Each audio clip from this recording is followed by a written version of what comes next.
Hi guys, you watching CS Atul Jain classes. देखो, हम लोगों ने कंपनी लॉ में डायरेक्टर्स वाला चैप्टर स्टार्ट किया हुआ था। उसमें आज हम लोग डिस्कस करने वाले हैं इंडिपेंडेंट डायरेक्टर्स। इंडिपेंडेंट डायरेक्टर्स का मतलब क्या है? देखो, एज ए लेमैन अगर हम लोग बात करें तो इंडिपेंडेंट डायरेक्टर का मतलब है वो डायरेक्टर जिसका कंपनी के साथ कोई भी डायरेक्ट या इनडायरेक्ट लिंक नहीं है। इट मीन्स वो डायरेक्टर है, डायरेक्टर की पोजीशन के अलग किसी और पोजीशन को ऑक्यूपाई नहीं किए हुए है। ठीक, फॉर एग्जाम्पल आप ऐसा भी कह सकते हैं कि मान लो मिस्टर एक्स हमारी कंपनी में डायरेक्टर हैं, बट वो कभी कभी हमारी कंपनी के शेयर्स बिकवा देते हैं, उस पर वो कमीशन ले लेते हैं। तो क्या वो इंडिपेंडेंट डायरेक्टर हैं? नहीं। इसी तरह से मिस्टर एक्स हमारी कंपनी में डायरेक्टर हैं और उनके जो रिलेटेड पार्टीज हैं वो हमारी कंपनी में केएमपी हैं। तो क्या मिस्टर एक्स हमारे यहाँ इंडिपेंडेंट डायरेक्टर हैं? नहीं। तो इंडिपेंडेंट डायरेक्टर का इन शॉर्ट मतलब क्या हुआ कि उसका कंपनी के साथ कोई भी direct, indirect, monetary, non monetary link ना हो। तो स्टार्ट करते हैं, देखो, इंडिपेंडेंट डायरेक्टर की डेफिनेशन से। ठीक है जी, तो स्टार्ट करते हैं। देखो, इंडिपेंडेंट डायरेक्टर, इंडिपेंडेंट डायरेक्टर में क्या कहना चाहता है ये? Section 149 sub section 6, right. क्या कहता है देखो इंडिपेंडेंट डायरेक्टर के बारे में? An independent director in relation to a company means a director other than a managing director, whole time director और नॉमिनी डायरेक्टर। इट मीन्स इन तीनों को तो एक्सक्लूड कर ही दिया। ये तीनों तो इंडिपेंडेंट डायरेक्टर हो ही नहीं सकते। कौन कौन? MD, whole time director and nominee director. तो ये तीनों इंडिपेंडेंट डायरेक्टर में काउंट नहीं होंगे क्योंकि वर्ड यूज किया है अदर देन। ठीक है जी, फिर क्लोज ए में आओ। 149(6) क्लोज ए क्या कहता है? Who in the opinion of the board is a person of integrity and possess relevant expertise and experience. So according to board of directors, he is a person of integrity and possess relevant expertise and experience. B clause क्या कहता है? Who is or was not a promoter of the company or its holding company, subsidiary company, associate company, or is not related to the promoters, directors in the company, its holding subsidiary or associate company. It means क्या कहना चाह रहा है वो देखो second point में, second close में, be close में। हु इज और वाज नॉट, ना तो वो प्रमोटर है ना ही वो था। किसका? या तो इसी कंपनी का जिसमें वो इंडिपेंडेंट डायरेक्टर अपॉइंट होना चाहता है, या फिर इसकी होल्डिंग कंपनी का, या फिर सब्सिडरी कंपनी का, या फिर एसोसिएट कंपनी का। ठीक है, इन वाली कंपनीज में ना तो वो प्रमोटर है ना फिर वो था। और दूसरा क्या कहना चाह रहा है? चलो, प्रमोटर तो ना तो है ना था, बट सेकंड में क्या कहना चाह रहा है? अगर वो रिलेटेड है किससे? प्रमोटर से या डायरेक्टर से। कौन सी कंपनी के प्रमोटर या डायरेक्टर से? या तो हमारी कंपनी के, या हमारी कंपनी की होल्डिंग कंपनी के, या हमारी कंपनी की सब्सिडरी कंपनी के, या हमारी कंपनी की एसोसिएट कंपनी के प्रमोटर या डायरेक्टर से रिलेटेड है, तो भी वो इंडिपेंडेंट डायरेक्टर अपॉइंट नहीं हो सकता। वो इंडिपेंडेंट डायरेक्टर नहीं है, राइट। सी क्लॉज में आते हैं। देखो, सी क्लॉज क्या कहता है? Who has or had no pecuniary relationship. Pecuniary मतलब मॉनेटरी रिलेशनशिप। मॉनेटरी रिलेशनशिप, तो क्या कहना चाह रहा है कि उसका कोई भी मॉनेटरी रिलेशनशिप ना तो है ना था, अदर देन छोड़ के कौन से वाला रेम्यूनरेशन जो वो एज डायरेक्टर रिसीव कर रहा है। देखो, एज डायरेक्टर जो उसको रेम्यूनरेशन मिलना चाहिए वो तो वो लेगा ही लेगा, बट डायरेक्टर्स की रेम्यूनरेशन के अलग वो कंपनी से कुछ भी ड्रॉ नहीं करता हो। और अगर वो ड्रॉ करता है कंपनी से तो वो भी एक तरह से इंडिपेंडेंट डायरेक्टर में काउंट नहीं होगा। और साथ में एक लिमिट और लगा दी, देखो, for having transactions not exceeding 10% of his total income और such amount as may be prescribed. तो इन शॉर्ट वो क्या कहना चाह रहा है कि उसकी जो टोटल इनकम है उसके 10% तक की ट्रांजेक्शन्स तो वो कर ही सकता है, बट अगर 10% से ज़्यादा ट्रांजेक्शन कर रहा है कंपनी के साथ तब वो इंडिपेंडेंट डायरेक्टर में काउंट नहीं होगा। तो इन शॉर्ट नेट इफेक्ट क्या निकला कि डायरेक्टर की पोजीशन के अलग अगर वो अपनी टोटल इनकम के 10% से ज़्यादा ट्रांजेक्शन कर रहा है कंपनी के साथ तब तो वो इंडिपेंडेंट डायरेक्टर में काउंट नहीं होगा, अदरवाइज होगा, राइट। और कौन सी कंपनी का के साथ ट्रांजैक्शन कर रहा है, या तो हमारी कंपनी के, या हमारी कंपनी की होल्डिंग कंपनी के, या हमारी कंपनी की सब्सिडरी कंपनी के, या फिर हमारी कंपनी की एसोसिएट कंपनी के, या फिर इन कंपनीज के जो प्रमोटर्स हैं, डायरेक्टर्स हैं, इनके साथ ट्रांजैक्शन कर रहा है। ठीक है, इनके साथ ट्रांजैक्शन करता है या कर रहा है। ठीक है, या फिर की है पिछले 2 सालों में, 2 प्रीसीडिंग फाइनेंशियल ईयर्स और during the current financial year. तो इट मीन्स ना तो करंट फाइनेंशियल ईयर में उसने 10% से ज़्यादा ट्रांजैक्शन की हो, ना ही पिछले 2 फाइनेंशियल ईयर में 10% से ज़्यादा ट्रांजैक्शन की हो। ठीक है, नेक्स्ट में आ जाओ, क्लॉज डी क्या कहता है देखो, none of whose relatives, none of whose relatives is holding any security or interest in the company. ठीक है, कि उसके जो रिलेटेड पार्टीज हैं वो कंपनी में कोई भी सिक्योरिटी या कोई भी इंटरेस्ट होल्ड ना किए हों। तो मान लो आप मिस्टर एक्स को डायरेक्टर बनाना चाहते हो और उनके जो रिलेटिव्स हैं, वो हमारी कंपनी में शेयर्स लिए बैठे हैं, तो क्या वो इंडिपेंडेंट डायरेक्टर में काउंट होगा? नहीं होगा। तो उसके जो रिलेटिव्स हैं ना, वो रिलेटिव्स भी इस कंपनी में सिक्योरिटी या इंटरेस्ट होल्ड ना किए हों, ना तो हमारी कंपनी में, ना ही हमारी कंपनी की होल्डिंग कंपनी में, ना ही हमारी कंपनी की सब्सिडरी कंपनी में, ना ही हमारी कंपनी की एसोसिएट कंपनी में। पिछले 2 साल, 2 फाइनेंशियल ईयर में या करंट फाइनेंशियल ईयर में उनके पास सिक्योरिटी या इंटरेस्ट नहीं होना चाहिए। किनके पास? रिलेटिव्स लोगों के पास। अब इसमें एक प्रोविज़ो भी है।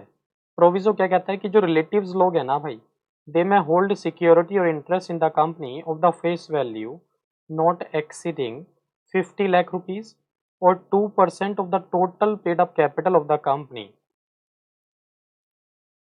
Which ever is higher. तो क्या कहना चाह रहा है देखो, कि जो रिलेटिव्स लोग हैं वो कुछ सिक्योरिटीज रख सकते हैं अपने पास, अलाउ कर दिया, एक लिमिट लगा दी। लिमिट कितनी है ये? लिमिट है देखो, या तो 50 face value 50 lakh, face value 50 lakh रुपए तक के उनके पास शेयर्स या सिक्योरिटीज हैं रिलेटेड पार्टीज के पास, या फिर 2% of total paid up capital,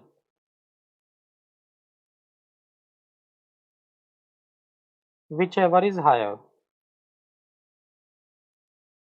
तो उस लिमिट तक तो जो रिलेटेड लोग हैं वो सिक्योरिटी होल्ड कर सकते हैं कंपनी में।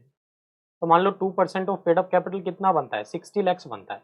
तो इट मीन 60 लाख रुपए तक की सिक्योरिटीज तो होल्ड कर सकते हैं रिलेटेड पार्टीज। ठीक है, तो 50 लाख और 2% of total paid up capital whichever is higher तक अगर रिलेटेड पार्टीज के पास सिक्योरिटीज हैं तो वो डिस्क्वालीफाई नहीं होगा। It means he can be appointed as independent director, तो वो इंडिपेंडेंट डायरेक्टर ही कहलाएगा। तो रिलेटेड लोगों को अलाउ कर दिया 50 लाख रुपए और 2% of paid up capital whichever is higher तक के लिए। चलो जी, नेक्स्ट पॉइंट में आते हैं। Is indebted to the company, its holding company, subsidiary company or associate company or their promoters, directors in excess of such sum as may be prescribed during the immediately 2 preceding financial years or during the current financial years।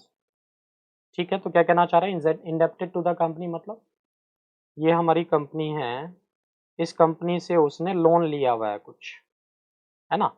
ये mister x ने कुछ loan लिया हुआ है और वो भी कितने का?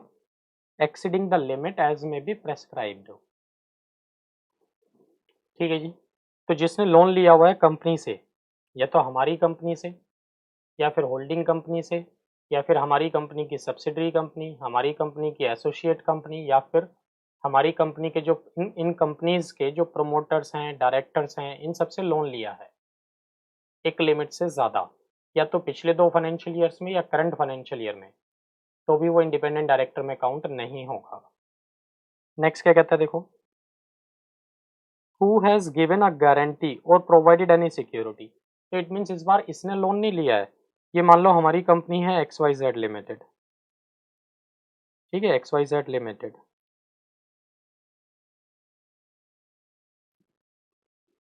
इन्होंने लोन दिया है किसी थर्ड पार्टी को,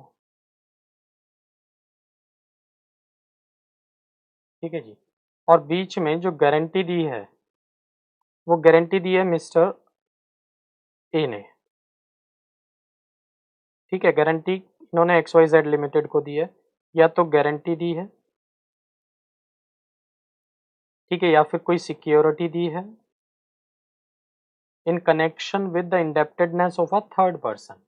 तो इस बार लोन मिस्टर ए ने नहीं लिया है, किसने लिया है, किसी थर्ड पार्टी ने लिया है, और मिस्टर ए ने क्या दिया है, गारंटी या फिर सिक्योरिटी। तो भी ये जो मिस्टर ए है ये इंडिपेंडेंट डायरेक्टर अपॉइंट नहीं हो सकता, ठीक है। और किस कंपनी को दी है इन्होंने गारंटी है, या तो XYZ लिमिटेड को, या इसकी होल्डिंग कंपनी को, या इसकी सब्सिडरी कंपनी को, या फिर इसकी एसोसिएट कंपनी को, या फिर इन कंपनीज के प्रमोटर्स को, डायरेक्टर्स को। इनमें से किसी को भी अगर गारंटी दी है तो भी आप इंडिपेंडेंट डायरेक्टर नहीं हैं, राइट। नेक्स्ट पॉइंट में आते हैं। और ये जो गारंटी या सिक्योरिटी दी थी इन्होंने, कब दी थी ये, या तो करंट फाइनेंशियल ईयर में या पिछले 2 साल में। 2 साल से पहले अगर गारंटी दी थी कुछ इस तरह की, तब आप डिस्क्वालीफाई नहीं होंगे, राइट। तो क्या कहना चाहते हैं नेक्स्ट पॉइंट में, देखो फोर्थ पॉइंट में, has any other pecuniary transaction, pecuniary मतलब मॉनेटरी ट्रांजेक्शन, कोई और मॉनेटरी ट्रांजेक्शन अगर इसने की है तो भी वो इंडिपेंडेंट डायरेक्टर अपॉइंट नहीं हो सकता। किसके साथ ट्रांजेक्शन की है, कंपनी के साथ, और हमारी कंपनी की सब्सिडरी कंपनी, या फिर हमारी कंपनी की होल्डिंग कंपनी, या फिर हमारी कंपनी की एसोसिएट कंपनी के साथ कोई ट्रांजेक्शन की है, और कितने से ज़्यादा, amounting to 2% or more of its gross turnover or total income singly or in combination with the transactions refer to in clause 1, 2, 3। तो कितने से ज़्यादा की ट्रांजेक्शन की है इन्होंने, ग्रोस टर्नओवर या टोटल इनकम के 2% या उससे ज़्यादा। और ये 2% वाले जो हम काउंट करेंगे ना, ये एग्रीगेट काउंट करेंगे। एग्रीगेट मतलब क्लोज 1, क्लोज 2, क्लोज 3 में जितनी भी ट्रांजेक्शन है सबका टोटल देख लेंगे। अगर इन सबका टोटल 2% ऑफ टर्नओवर या टोटल इनकम से एक्सीड कर रहा है तो आप इंडिपेंडेंट डायरेक्टर नहीं है। तो जैसे हम लोग फर्स्ट, सेकंड, थर्ड में पढ़ रहे थे क्या, कि भाई limit as prescribe, limit as prescribe, तो लिमिट कहाँ बताई इन्होंने, क्लोज फोर्थ में जाके बता दी एग्रीगेट। तो फर्स्ट, सेकंड, थर्ड तीनों क्लोजेस के लिए लिमिट एक साथ बता दी, ये 2% of aggregate turnover or total income से अगर एक्सीड करेंगी ये ट्रांजेक्शंस तो भी आप डिस्क्वालीफाइड हैं, राइट। चलो जी क्लोज ई में आ जाओ आप। 149 सबसेक्शन 6 क्लोज ई क्या कहता है, who neither himself NOR any of his relatives, ना तो वो खुद ना ही उसके कोई रिलेटिव हमारी कंपनी में KMP हैं, ठीक है, और is or has been employee of the company, ना ही एम्प्लॉई हैं इस कंपनी के, ना तो सेम कंपनी के, ना इसकी होल्डिंग कंपनी के, ना सब्सिडरी के, ना एसोसिएट कंपनी के, ना तो हैं, ना पिछले 3 फाइनेंशियल ईयर में रहे हैं। तो मान लो इस साल हम आपको इंडिपेंडेंट डायरेक्टर अपॉइंट करना चाहते हैं और पिछले 3 साल में आप इसी कंपनी के क्या रहे हो, KMP या फिर एम्प्लॉई। तो मान लो 2 साल पहले आप KMP या एम्प्लॉई थे, 2 साल पहले छोड़ के चले गए थे, आज आप हमारी कंपनी में इंडिपेंडेंट डायरेक्टर अपॉइंट होना चाहते हो, तो क्या हम आपको इंडिपेंडेंट डायरेक्टर अपॉइंट कर सकते हैं, नहीं। हाँ 3 साल से पहले थे, मतलब मान लो 5 साल पहले आप हमारी कंपनी में KMP थे, तब कोई प्रॉब्लम नहीं है, ठीक है जी। Provided that in case of relative who is an employee, the restriction under this clause shall not apply for his employment during preceding 3 financial years। Means क्या कहना चाह रहा है, तो देखो वो प्रोविजो में ये कहना चाह रहा है कि रिलेटिव्स को ना एग्जाम्पशन दे दी। देखो ऊपर जब हम पढ़ रहे थे यहाँ तो रिलेटिव की भी बात कर रहा था, क्या कह रहा था, ना तो वो खुद ना ही उसके रिलेटिव KMP हो, ना ही रहे हो पिछले 3 साल में। बट प्रोविजो क्या कह रहा है कि जो रिलेटिव्स हैं इनके लिए 3 साल वाली बात एप्लीकेबल नहीं है। तो इट मीन्स जो मिस्टर ए हैं उनके जो रिलेटिव हैं 2 साल पहले हमारी कंपनी में एम्प्लॉई थे, और आज मैं मिस्टर ए को, रिलेटिव को नहीं, मिस्टर ए को इंडिपेंडेंट डायरेक्टर अपॉइंट करना चाहता हूँ तो कर सकते हैं। तो 3 साल वाली बात अब रिलेटिव्स के लिए एप्लीकेबल नहीं है।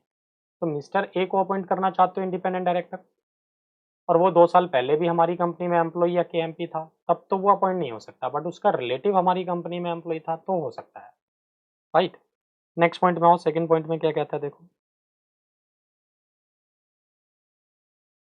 who is or has been an employee or proprietor or a partner in any of the 3 financial years immediately preceding the financial year in which he is proposed to be appointed. तो क्या कहना चाह रहा है वो यहाँ कि ना तो वो है ना ही वो था, या तो एम्प्लॉई या पार्टनर या प्रोपराइटर किसका, फॉर्म ऑफ ऑडिटर्स का, या फॉर्म ऑफ कंपनी सेक्रेटरीज का, या फॉर्म ऑफ कॉस्ट ऑडिटर्स का। तो इन शॉर्ट वो क्या कहना चाह रहा है, देखो डायग्रामेटिक वे में बता देता हूँ। ये लो जी, तो ये मान लो XYZ लिमिटेड कंपनी है,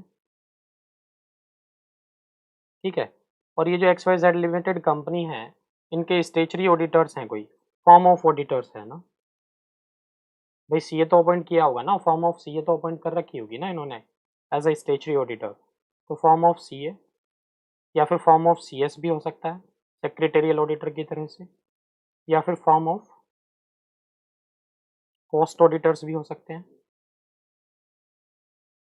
तो अगर इन फॉर्म्स में या तो आप क्या थे, प्रोपराइटर थे, या फिर पार्टनर थे, या फिर एम्प्लॉई थे, वो भी पिछले कितने सालों में, पिछले कितने सालों की बात हो रही है यहाँ देखो, पिछले 3 फाइनेंशियल ईयर्स की बात हो रही है, ठीक है। तो मान लो या तो आप प्रोपराइटर थे या पार्टनर थे या एम्प्लॉई थे, ठीक, और हम आपको इस कंपनी का इंडिपेंडेंट डायरेक्टर बनाना चाहते हैं। ये लो नाम भी लिख देता हूँ मिस्टर ए को। कब बनाना चाहते हैं, ये हम बनाना चाहते हैं मान लो 1 अक्टूबर 2021 को। तो इसके पिछले 3 फाइनेंशियल ईयर देखो, पिछले 3 financial year means current financial year तो क्या हो गया 21 22, नेक्स्ट लास्ट क्या हो गया 2021, 19 20 एंड 18 19। इन पिछले 3 साल में अगर आप इन फॉर्म्स में आप एज ए प्रोपराइटर रहे हो, पार्टनर रहे हो, एम्प्लॉय रहे हो, तो भी आप इंडिपेंडेंट डायरेक्टर अपॉइंट नहीं हो सकते, ठीक है। हाँ 3 साल से पहले रहे थे तब कोई प्रॉब्लम नहीं है। तो हमारी कंपनी की जो ऑडिटर्स हैं या सेक्रेटेरियल ऑडिटर्स हैं या जो कॉस्ट ऑडिटर फॉर्म है, कॉस्ट ऑडिटिंग फॉर्म, उन फॉर्म्स में आप या तो प्रोपराइटर रहे हो या पार्टनर रहे हो या एम्प्लॉय रहे हो पिछले 3 साल में, तो आज हम आपको इंडिपेंडेंट डायरेक्टर अपॉइंट नहीं कर सकते। और 3 फाइनेंशियल ईयर कौन से वाले काउंट करने हैं, preceding the financial year in which you are propose to be appointed, right. ठीक है जी, चलो नेक्स्ट पॉइंट में चलते हैं।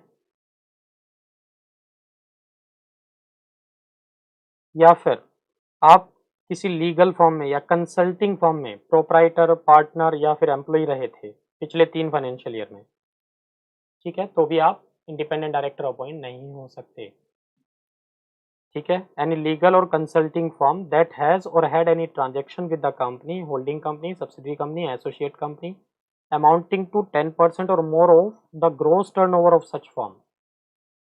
तो क्या कहना चाहता है, कोई भी ऐसी लीगल फॉर्म या कंसल्टिंग फॉर्म है जो कंपनी के साथ ट्रांजेक्शन करती है, ठीक है, और इस लीगल फॉर्म को या कंसल्टिंग फॉर्म को जो हमारी कंपनी से रेवेन्यू जनरेट हो रही है, कितना जनरेट हो रहा है, कितने की ट्रांजेक्शन कर रही है ये फॉर्म हमारी कंपनी से, 10% or more of gross turnover of the form. तो फॉर्म का जो टोटल टर्नओवर है, तो मान लो जो लीगल फॉर्म है, कंसल्टिंग फॉर्म है, उसका टोटल टर्नओवर 1 करोड़ रुपए है, 1 करोड़ का 10% मतलब 10 लाख। तो अगर ये फॉर्म हमारी कंपनी के साथ 10 लाख रुपए से ज़्यादा की ट्रांजेक्शन करती हैं और आप इन्हीं फॉर्म में क्या थे, पार्टनर, प्रोपराइटर या फिर एम्प्लॉय थे पिछले 3 साल में, तो भी आप हमारी कंपनी में इंडिपेंडेंट डायरेक्टर अपॉइंट नहीं हो सकते, ठीक है जी। नेक्स्ट पॉइंट में आते हैं, देखो थर्ड पॉइंट में, holds together with his relative 2% or more of the total voting power of the company। कि अगर आप या तो खुद या अपने रिलेटिव्स के साथ मिलके 2% या उससे ज़्यादा वोटिंग पावर होल्ड किए हुए हैं, तो भी आप ऐसी कंपनी के इंडिपेंडेंट डायरेक्टर अपॉइंट नहीं हो सकते। इट मीन्स आप हमारी कंपनी में इंडिपेंडेंट डायरेक्टर अपॉइंट होना चाहते हैं और आपके पास अपने रिलेटिव्स को मिला के हमारी कंपनी के 2% ऑफ वोटिंग पावर से ज़्यादा हैं तो भी आप इंडिपेंडेंट डायरेक्टर अपॉइंट नहीं हो सकते। फोर्थ में क्या कहता है देखो, इज अ चीफ एग्जीक्यूटिव और director of any non profit organisation. या तो आप चीफ एग्जीक्यूटिव हैं या फिर डायरेक्टर हैं किसके, नॉट फॉर प्रॉफिट ऑर्गेनाइजेशंस के, और वो एनपीओज 25% और more of it's receipts from the company, any of its promoters directors holding और that hold 2% or more of the total voting power of the company. क्या कहना चाह रहा है वो यहाँ, ठीक है जी। देखो क्या कहना चाह रहा है यहाँ, इसको डायग्रामेटिक वे में बता देता हूँ आपको। ये कंपनी है XYZ लिमिटेड, है ना, और भाई एक एनपीओ है, नॉट फॉर प्रॉफिट ऑर्गेनाइजेशंस। ये जो एनपीओज हैं इस कंपनी से, इन एनपीओ का जो टोटल टर्नओवर है ना, टोटल रिसीट्स भी कह सकते हैं, टोटल टर्नओवर या टोटल रिसीट्स लिख देता हूँ ये लो। इन एनपीओ की जो टोटल रिसीट्स हैं उस टोटल रिसीट्स का equal to and more than 25% किससे आता है इनको, ये इस कंपनी से आता है, ठीक है। तो मान लो टोटल रिसीट्स कंपनी की कितनी, इसकी एनपीओ की कितनी है, 10 लाख रुपए हैं। 10 लाख का 25% मतलब 2.5 लाख रुपए। तो 2.5 लाख रुपए XYZ लिमिटेड से आता है एनपीओ को। या फिर एक और दूसरी बात है, या फिर ये जो एनपीओ है ये equal to and more than 2% total voting power hold किए हुए है कंपनी में, ठीक। और आप ऐसे ही एनपीओ के क्या हैं, ये जो मिस्टर ए हैं मान लो, ये ऐसे ही एनपीओ में या तो चीफ एग्जीक्यूटिव ऑफिसर है या फिर डायरेक्टर हैं। तो अब इस मिस्टर ए को हम इस कंपनी का इंडिपेंडेंट डायरेक्टर अपॉइंट नहीं कर सकते, ये कहना चाह रहा है वो, ठीक है। और लास्ट पॉइंट में क्या कहता है देखो, who possess such other disqualifications as may be prescribed। तो रूल्स के थ्रू कुछ और क्वालिफिकेशंस भी प्रेस्क्राइब कर सकते हैं, ठीक है। तो हम लोगों ने क्या पढ़ा, ये इंडिपेंडेंट डायरेक्टर की डेफिनेशन किस सेक्शन में थी, मेन 149 सबसेक्शन 6 में, ठीक है जी। तो देखो इंडिपेंडेंट डायरेक्टर को डायग्रामेटिक वे में हम लोग इस तरह से भी सिंप्लीफाई कर सकते हैं। ये जो 149 सबसेक्शन 6 हम लोगों ने पढ़ा है ना भाई, 149 सबसेक्शन 6, ये कितने क्लॉजेस में डिफाइंड है, कितने क्लॉजेस में बाइफरकेटेड है, A B C D E F, ठीक है। और जिसमें जो क्लोज ए है वो तो क्या कह रहा था कि independent director means who is having integrity expertise and experience, relevant experience according according to the opinion of the board of directors. और बी क्लोज क्या कह रहा था, ये हु इज और वाज अ प्रमोटर या रिलेटेड टू प्रमोटर। तो या तो वो प्रमोटर है या फिर था, या फिर प्रमोटर से रिलेटेड है या फिर था, तो भी आप उसको इंडिपेंडेंट डायरेक्टर नहीं बना सकते। सी क्लोज क्या कहता है, any person who has or had pecuniary relationship with the company, जिसका कंपनी के साथ कोई भी पेक्यूनरी या मॉनेटरी रिलेशनशिप है या फिर थी, ठीक है। और कितनी मॉनेटरी रिलेशनशिप थी इनकी, having transactions of more than 10% of is total income, मतलब 10% से ज्यादा की ट्रांजेक्शन है तो ये इंडिपेंडेंट डायरेक्टर अपॉइंट नहीं हो सकता, और 10% से कम की ट्रांजेक्शन है तो कोई प्रॉब्लम नहीं है, ठीक है। और ये जो डी है और ई है ये हम लोगों को डिटेल में पढ़ना है भाई। और एफ क्या कहता है, एफ तो ये कहता है simply who possess such other qualifications as may be prescribed. तो इंडिपेंडेंट डायरेक्टर होने के लिए उसके पास कुछ और प्रेस्क्राइब्ड क्वालिफिकेशंस भी होनी चाहिए। कौन सी qualifications, as may be prescribed, तो वो रूल्स के थ्रू प्रेस्क्राइब कर सकती है गवर्नमेंट। तो हम लोगों को क्या पढ़ना है, close D and close E. Close D क्या कहता है देखो,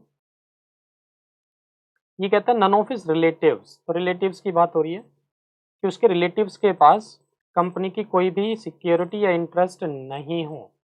और देखो रिलेटिव के लिए इन्होंने एक लिमिट दे दी। अब कहते जो रिलेटिव्स लोग हैं वो इतने रुपए तक की सिक्योरिटीज तो अपने पास रख ही सकते हैं, कितने रुपए तक की, 50 लाख तक की, या फिर 2% of total paid up capital. इतने तक की सिक्योरिटी तो रिलेटिव्स अपने पास रख ही सकते हैं, इससे ज़्यादा हुआ तो वो इंडिपेंडेंट डायरेक्टर नहीं रहेगा। Number 2, none of his relative is indebted to the company, तो उसने या उसके रिलेटिव्स लोगों ने लोन ना लिया हो कंपनी से। अगर लोन लिया तो भी वो क्या हो जाएगा, इंडिपेंडेंट डायरेक्टर अपॉइंट नहीं हो सकता। ठीक है, तो अगर लोन लिया हुआ उसके रिलेटिव्स लोगों ने, वो भी एक लिमिट से ज़्यादा, तो भी वो इंडिपेंडेंट डायरेक्टर अपॉइंट नहीं हो सकता। हैज़ गिवन एनी गारंटी और सिक्योरिटी, कि अगर उसने कोई गारंटी या सिक्योरिटी दे रखी है कंपनी को, मतलब लोन किसी थर्ड पार्टी ने लिया है और गारंटी किसने दी है, इसने या इसके रिलेटेड पार्टीज ने, तो भी इंडिपेंडेंट डायरेक्टर अपॉइंट नहीं हो सकता। या फिर has any other pecuniary transaction 2% of gross turnover or total income, तो उसके जो रिलेटिव्स लोग हैं उन्होंने ट्रांजेक्शन किया है कंपनी से, मॉनेटरी ट्रांजेक्शन, वो भी कितना, 2% या उससे ज़्यादा, किसका 2%, टर्नओवर का या टोटल इनकम का। ठीक है जी। और ई क्लोज क्या कहता है, जो ना तो खुद ना ही उसके relative has had been KMP और एम्प्लॉय, और ये देखो कितने सालों की बात करेगा, ये 3 साल की बात करेगा यहाँ, 3 इयर्स की बात होगी यहाँ। और 3 इयर्स वाली बात किस किस केस में है, क्लोज 1 में है, 2 में है, 3 में है, या तीनों में ही है। ये क्लोज 1 और क्लोज 2 में है भाई, सिर्फ क्लोज 1 और क्लोज 2 में 3 साल वाली बात है। और एक चीज़ और ये है, देखो यहाँ ये 3 साल वाली बात, फर्स्ट क्लोज जो है ना, ये हैज़ और हैड बीन केएमपी और एम्प्लॉय, ये 3 साल वाली बात नॉट फॉर रिलेटिव है। मतलब अगर उसके रिलेटिव लोग पिछले 3 साल में हमारी कंपनी के एम्प्लॉय रहे थे, तब भी हम मिस्टर एक्स को अपनी कंपनी में इंडिपेंडेंट डायरेक्टर अपॉइंट कर सकते हैं। तो 3 साल वाली बात रिलेटिव्स के लिए नहीं है। ठीक है, नेक्स्ट क्या कहता है, देखो क्लोज ई में ही सेकंड पार्ट में आ जाओ। या तो वो है या फिर वो था, या तो है या था कंपनी का एम्प्लॉय, कंपनी का नहीं सॉरी, एम्प्लॉय था, प्रोपराइटर था, पार्टनर था, किसका, फर्म का, कौन सी फर्म का, या तो सीए की फर्म थी, या सीएस की फर्म थी, या कॉस्ट ऑडिटर की। ठीक है, या तो है या फिर था पिछले 3 साल में, क्या, या तो एम्प्लॉय या फिर प्रोपराइटर या फिर पार्टनर, कौन सी फर्म का, सीए की फर्म का, सीएस की फर्म का, कॉस्ट ऑडिटर की फर्म का। ठीक है, या फिर जो लीगल और कंसल्टेंसी फर्म है जिनकी डीलिंग हमारी कंपनी के साथ है, और लीगल और कंसल्टेंसी फर्म जो हैं ये equal to and more than 10% of total turnover of such firm का जो टोटल टर्नओवर है उनका 10% या उससे ज़्यादा किससे ड्रॉ करते हैं, किसके साथ ट्रांजेक्शन करते हैं, 10% से ज़्यादा हमारी कंपनी के साथ। और ऐसे ही लीगल और कंसल्टिंग फर्म में क्या है, पार्टनर हैं, प्रोपराइटर हैं, एम्प्लॉई हैं, या फिर थे पिछले 3 साल में, तो भी आप हमारी कंपनी के इंडिपेंडेंट डायरेक्टर अपॉइंट नहीं हो सकते। और लास्ट पॉइंट में देखो क्या कहता है, holds together with his relative equal to and more than 2% of total voting power, कि अगर आपके पास अलोंग विद रिलेटिव्स 2% या उससे ज़्यादा हैं टोटल वोटिंग पावर का, तो भी आप इंडिपेंडेंट डायरेक्टर अपॉइंट नहीं हो सकते। ये था देखो इंडिपेंडेंट डायरेक्टर की डेफिनेशन डिटेल में। ठीक है जी, अब जो रेजिडोरी टॉपिक्स हैं इंडिपेंडेंट डायरेक्टर के वो देख लेते हैं। ठीक है जी, तो एक बार इसका पहले स्क्रीनशॉट ले लो, इसके जो रेजिडोरी प्रोविजंस हैं इंडिपेंडेंट डायरेक्टर्स के, फिर उस पर उसको डिस्कस करेंगे हम लोग। राइट, इसका स्क्रीनशॉट ले लो, ब्रीफ नोट्स बना दिए हम लोगों ने 149 सबसेक्शन 6 के। ठीक है जी, चलो अब रेजिडोरी प्रोविजंस पे चलते हैं।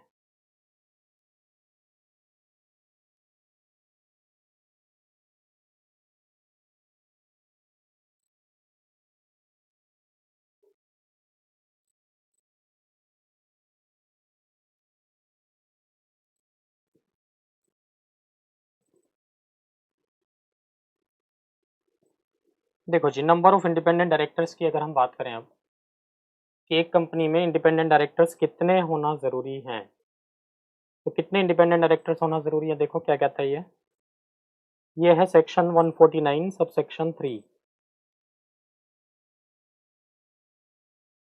एक मिनट रुको जी, 149 सब सेक्शन 3 बताता है ये कि कितने इंडिपेंडेंट डायरेक्टर होना ज़रूरी है। क्या कहते हैं, देखो नंबर ऑफ इंडिपेंडेंट डायरेक्टर्स में, एवरी लिस्टेड पब्लिक कंपनी, एक तो जो भी लिस्टेड पब्लिक कंपनीज हैं वो, उनको कम से कम कितने इंडिपेंडेंट डायरेक्टर रखना ज़रूरी है? At least 1/3 of the total number of directors.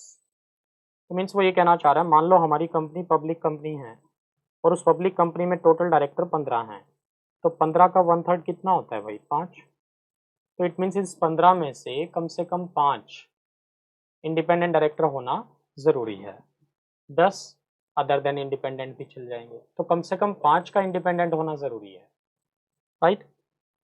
और साथ में क्या कहता है देखो, एंड द सेंट्रल गवर्नमेंट में prescribe the minimum number of independent directors in case of any class और क्लासेस ऑफ पब्लिक कंपनीज। क्या कहना चाह रहा है? जो लिस्टेड पब्लिक कंपनीज हैं उसमें तो सेक्शन में ही लिखा है कि 1/3 डायरेक्टर कम से कम इंडिपेंडेंट वाले होने चाहिए, और अदर पब्लिक कंपनीज में सेंट्रल गवर्नमेंट चाहे तो प्रेस्क्राइब कर सकती है, और कर सकती है नहीं, देखो कर दिया है, रूल नंबर 4। तो रूल्स के थ्रू सेंट्रल गवर्नमेंट ने अदर पब्लिक कंपनीज में भी प्रेस्क्राइब कर दिया। क्या कहा इन्होंने?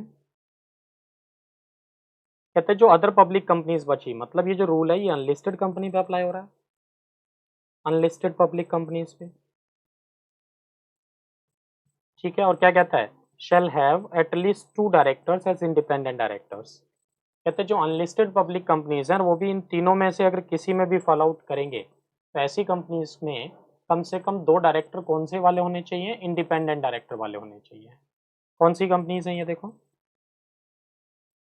नंबर 1 वो पब्लिक कंपनीज जिनका paid up share capital 10 crore rupees और मोर, मतलब 10 करोड़ रुपए या उससे ज़्यादा है।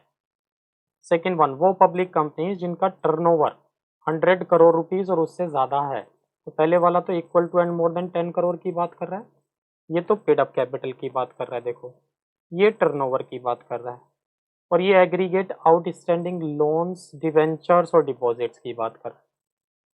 तो यहाँ जो लिमिट है 10 करोड़ की है पेड अप कैपिटल के लिए, तो और टर्नओवर के लिए लिमिट कितना है? Equal to and more than 100 crore से अगर टर्नओवर कंपनी का, तो उनको भी कम से कम 2 डायरेक्टर इंडिपेंडेंट डायरेक्टर रखना ज़रूरी है।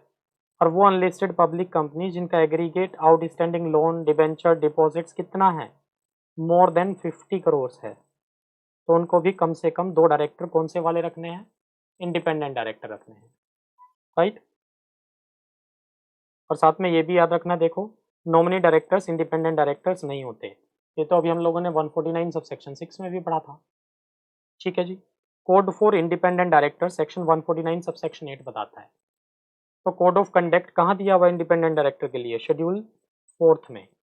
तो कोड ऑफ कंडक्ट का मतलब क्या है? डूज एंड डोंट्स दिए हुए हैं, किसके लिए? इंडिपेंडेंट डायरेक्टर के लिए, कि आपको क्या क्या करना है, क्या क्या नहीं करना है। तो क्या बताएगा उन कोड ऑफ कंडक्ट में? कि आपका इंटरेस्ट क्लैश नहीं करना चाहिए, राइट। वो सब चीज़ें बताई होंगी इन्होंने शेड्यूल 4th में। टेन्योर ऑफ इंडिपेंडेंट डायरेक्टर की अगर हम बात करें, देखो सेक्शन 149 सब सेक्शन 10 में, तो क्या कहता है ये? कि जो इंडिपेंडेंट डायरेक्टर है वो एक बार में कितने साल के लिए अपॉइंट होगा? मैक्सिमम 5 साल के लिए। shall hold office for a term up to 5 consecutive years, but shall be eligible for reappointment on passing of a special resolution by the company and disclosure of such appointment in the board report। तो क्या कहना चाहता है? Independent director एक बार में 5 साल के लिए अपॉइंट होगा, पहली बात, और जैसे ही 5 साल का टर्म एक्सपायर हो जाए तो आप इसको रीअपॉइंट भी कर सकते हैं। बट रीअपॉइंट करने के लिए आपको क्या करना पड़ेगा? स्पेशल रेजोल्यूशन पास करना पड़ेगा, और साथ में जो बोर्ड रिपोर्ट आप देंगे जनरल मीटिंग के नोटिस के साथ, उसमें बताएंगे भी ये फैक्ट, राइट, डिस्क्लोज भी करेंगे ये बात। 149 सबसेक्शन 11 क्या कहता है? देखो 149 सबसेक्शन 11 ये कह रहा है कि no independent director shall hold office for more than 2 consecutive terms, ठीक है। तो वन टर्म कितने साल का होता है इंडिपेंडेंट डायरेक्टर का? 5 साल का। तो 5 साल खत्म हो गए, उसके जस्ट बाद आप रीअपॉइंट करना चाहते हैं, कर सकते हैं, बट रीअपॉइंट करने के लिए स्पेशल रेजोल्यूशन पास करना पड़ेगा, जो कि 149 सब सेक्शन 10 बोल रहा था अभी, ठीक है। बट अगर दूसरा टर्म भी एक्सपायर हो गया तो 5 + 5 10 ईयर्स हो गए इसको, क्या उसके बाद फिर से रीअपॉइंट कर सकते हैं? नहीं। अब क्या करना पड़ेगा? ये 3 साल के कूलिंग ऑफ पीरियड पे जाएगा, कूलिंग ऑफ पीरियड पे जाएगा। मीन्स जैसे ही 5 + 5 10 साल खत्म हो गए, अब आप इसको फिर से रीअपॉइंट नहीं कर सकते। अब ये 3 साल के कूलिंग ऑफ पीरियड पे जाएगा, मतलब हमारी कंपनी में इंडिपेंडेंट डायरेक्टर अपॉइंट नहीं हो सकता। हाँ, 3 साल बाद फिर से ये अपॉइंट हो सकता है एज इंडिपेंडेंट डायरेक्टर, ठीक है जी। Proviso to section 149 sub section 11 क्या बोलता है? कहते हैं ये जो 3 साल का कूलिंग ऑफ पीरियड है ना, उस 3 साल के कूलिंग ऑफ पीरियड में ये जो बंदा है किसी भी पोस्ट पे, किसी भी कैपेसिटी में कंपनी पे काम नहीं करेगा, कंपनी के साथ कोई भी काम नहीं करेगा। तो क्या कह रहा है देखो, that N independent director shall not during the said period of 3 years, during the said period of 3 years. तो कौन से 3 इयर्स की बात हो रही है? जो कूलिंग ऑफ पीरियड है, ठीक है। ना तो ये अपॉइंट होगा, ना ही कंपनी के साथ एसोसिएट होगा किसी भी कैपेसिटी में, चाहे डायरेक्टली चाहे इनडायरेक्टली, ठीक है। तो वो कह रहा है कि इंडिपेंडेंट डायरेक्टर अपॉइंट मत करो, किसी और कैपेसिटी पे कर लो, अकाउंटेंट बना लो या सोल सेलिंग एजेंट बना लो या एम्प्लॉय रख लो, मुझे नहीं करेगा। तो 3 साल के लिए वो इस कंपनी से बाहर जाएगा एक तरह से। Liability for independent director 149 subsection 12 क्या कहता है? कहते हैं not with standing anything contained in this act. कहते हैं इस एक्ट में चाहे कुछ भी लिखा हो, चलेगा वही जो यहाँ लिखा है। यहाँ लिखा है देखो 149 सबसेक्शन 12 में क्या कहता है कि independent director and a non-executive director not being promoter KMP shall be held liable only in respect of such acts or omissions or commissions by the company which had occurred with his knowledge attributable through board process and with his consent or connivance or where he had not acted diligently। कहते ये कहना चाह रहा है 149 subsection 12 कि भाई जो independent director है या नॉन एग्जीक्यूटिव डायरेक्टर हैं, वो कंपनी के साथ रिलेटेड तो है नहीं किसी भी ट्रांजेक्शन में एक तरह से, तो उनकी जनरली कोई लायबिलिटी अराइज नहीं होगी। उनकी लायबिलिटी कब अराइज होगी? सिर्फ और सिर्फ जब they are liable, they are negligent, ठीक है। या तो उन्होंने क्या किया, एक्ट ऑफ ओमिशन किए, मतलब कोई काम करना था वो नहीं किया, या फिर जो नहीं करना था वो किया, ठीक है। और ये सब काम उसकी खुद की नॉलेज से हुए हैं, उसकी कंसेंट से हुए हैं, उसके इन्वॉल्वमेंट से हुए हैं, या फिर उसने अपनी ड्यूटीज को डिलीजेंटली डिस्चार्ज नहीं किया, तो सिर्फ इन केसेस में इंडिपेंडेंट डायरेक्टर लायबल होगा, अदरवाइज लायबल नहीं होगा। 149 सबसेक्शन 9 क्या कहता है? कहता है not with standing anything contained in any other provision of this act, कि इस एक्ट के दूसरे प्रोविजंस में चाहे कुछ ही लिखा हो, चलेगा वही जो सेक्शन 149(9) में लिखा है। तो इसका मतलब 149(9) प्रीवेल करेगा, है ना। 149 सबसेक्शन 9 क्या करेगा? प्रीवेल करेगा बाकी सबसेक्शन से। क्या कह रहा है? notwithstanding anything contained in any other provision of this act but subject to the provisions of section 197 and 198। तो 149(9) क्या कह रहा है कि सेक्शन 197 और 198 को तो आप फॉलो करोगे, बट बाकी एक्ट पे ये 149(9) प्रीवेल करेगा। और क्या कहता है देखो, independent director shall not be entitled to any stock option. तो employees stock option scheme independent director avail नहीं कर सकते। तो जो एम्प्लॉइज के लिए आप इशू निकाल रहे हैं एक तरह से, employees option stock option scheme, employees stock option scheme जो निकालते हैं वो इंडिपेंडेंट डायरेक्टर अवेल नहीं कर सकता एंड में receive remuneration by way of fees provided under subsection 5 of section 197। जो इंडिपेंडेंट डायरेक्टर है फीस के थ्रू रेम्युनरेशन ले सकता है कंपनी से, लाइक सिटिंग फीस। साथ में रीइंबर्समेंट ऑफ एक्सपेंसेस करा सकता है for participation in board and other meetings. जितनी भी बोर्ड मीटिंग्स में इन्होंने पार्टिसिपेट किया होगा तो उसके जो भी एक्सपेंसेस हुए होंगे वो रीइंबर्स करा सकता है कंपनी से, ठीक है। 149 सबसेक्शन 3 क्या कहता है भाई? 149 सबसेक्शन 13 3 नहीं, retirement by rotation not applicable to independent directors.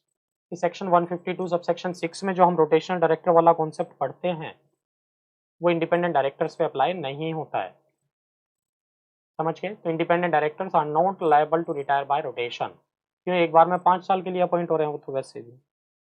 तो ये था जी इंडिपेंडेंट डायरेक्टर का कॉन्सेप्ट पूरा, जिसमें हम लोगों ने डेफिनेशन भी पढ़ी और अदर लीगल प्रोविजंस भी पढ़े which are legal applicable to independent directors, ठीक है जी। तो इंडिपेंडेंट डायरेक्टर हम लोग यहीं कंक्लूड करते हैं आज। ये वीडियो आपको पसंद आया हो तो लाइक करें और हमारे channel CS Atul Jain classes को सब्सक्राइब करें। Thanks for watching CS Atul Jain classes.